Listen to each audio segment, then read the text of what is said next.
बजाय वो election commission को असिस्ट कर दें कि वो एक पार्टी नजर आए। तो इस हवाले से आपको लगता है इलेक्शन कमीशन आपके साथ इंसाफ करेगा? और आइंदा आपका क्या लाहेअमल होगा कि सेम पीपल्स पार्टी जैसी सूरत हाल आपके साथ भी होने जा रही है, उनमें वोट की का इजाफा करके नई पार्टी बनाई थी, तो आपकी कोई तजवीज़ दे देगा? और जी देखिए, जहाँ तक तो ताल्लुक है इलेक्शन कमीशन ऑफ पाकिस्तान के, उठे थे एक साहब जिन्होंने जो शायद लॉ के डीजी हैं उनके, वो उन्होंने आके कुछ कोशिश की थी कि वो बात करें, लेकिन जब हमने ऑब्जेक्ट किया कि वो नहीं कर सकते क्योंकि इलेक्शन कमीशन ऑफ पाकिस्तान ये इन केसों में पार्टी नहीं है, उन्होंने तो फैसला करना है, और अगर उनका डीजी लॉ अगर आके कोई स्टेटमेंट देता है या सपोर्ट करता है ऑब्जेक्शन पिटिशनर्स की जो जिन्होंने ऑब्जेक्ट किया है, तो फिर वो एक तरह से नज़र आएगा कि इलेक्शन कमीशन ऑफ पाकिस्तान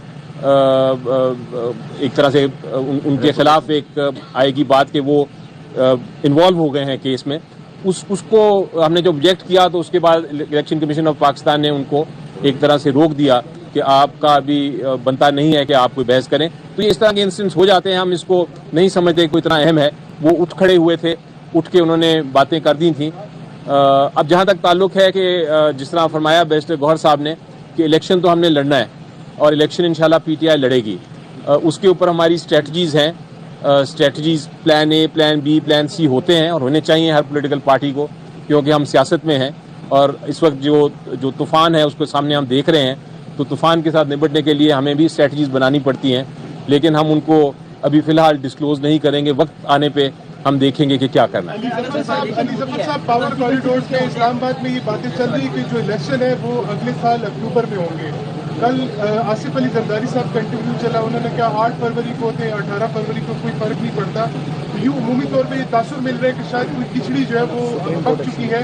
अगर इंतखाबात मुलतवी होते हैं, इससे पहले भी इंतखाबात के ऑर्डर्स नहीं माने गए, तो क्या सिचुएशन होगी? पाकिस्तान तरीके से आप कैसे रहते? देखिए, मेरी नज़र में मैं सुप्रीम कोर्ट में था उस केस में, जब अदालत ने कहा था कि आप ये अब लिखी गई है, ये अब चेंज नहीं होगी तारीख 8 फरवरी की, ये अब पत्थर पे एक लिखी गई है, वो एक लकीर है, उसमें कोई तब्दीली नहीं आएगी।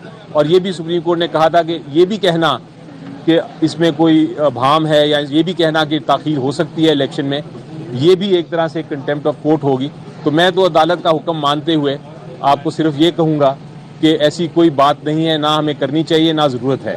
इंशाल्लाह इलेक्शन होगा और आप देखेंगे कि बहुत जल्द शेड्यूल आने वाला है इलेक्शन कमीशन ऑफ पाकिस्तान की तरफ से। मेरी नज़र में 14 तारीख के बाद कोई गुंजाइश नहीं कि 14 तारीख से आगे अनाउंसमेंट हो शेड्यूल की। मेरे मुताबिक वो जो मिनिमम डेट्स हैं, मिनिमम डेज़ हैं, 54 डेज़, वो पूरे होंगे। 14 यानी अगर 14 दिसंबर को वो अनाउंस करेंगे शेड्यूल, तो वो 54 डेज़ पूरे होंगे। इससे उससे आगे 14 से आगे शेड्यूल नहीं ले जा सकती इलेक्शन कमीशन ऑफ पाकिस्तान।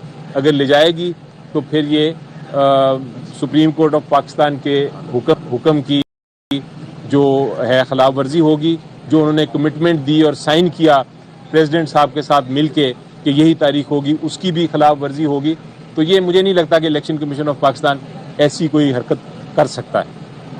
शुक्रिया, बहुत शुक्रिया। इलेक्शन कमीशन चाहे उसके बाद इलेक्शन से बाहर करने वाले के निशान पे इतना फोकस क्यों किया जा रहा है? क्या कोई साजिश है या क्या कहेंगे आप? और माजी में ऐसी कोई मिसाल मिलती है कि जमात से उसका निशान? जी देखिए, माजी में मिलती है। आपको याद होगा कि पीपल्स पार्टी की तलवार होती थी एक ज़माने में और वो उनसे छीनी गई थी। उन्होंने फिर पीपीपी बना के तो तीर का निशान अपनाया था और उनको इलेक्शन में फ़र्क नहीं पड़ा था। तो बात सही कर रहे हैं कि तीर का निशान लेना या ना लेने से शायद इतना फ़र्क नहीं पड़ता, क्योंकि लोग तो इमरान खान साहब को वोट कर रहे हैं जो भी निशान हो। लेकिन क्यों लिया जाए, प्रोसेस पूरा कर क्यों? ये हमारा सवाल ये है कि जबकि हमारा हमेशा से वो निशान है और हमने इलेक्शन करा लिया है और कोई गलती नहीं की, साफ साफ इलेक्शन है, तो फिर क्यों छीना जाए हमसे?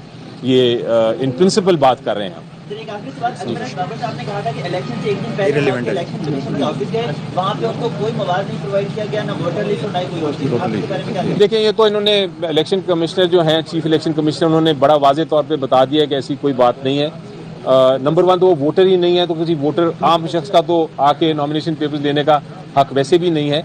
लेकिन यकीनी तौर पे जो 3 दिन तक खुला था दफ्तर, जितने नॉमिनेशन पेपर जो लेना चाहता था वो ले सकता था। इसमें क्यों ममानियत करें हम, जबकि हमने इलेक्शन कराना है।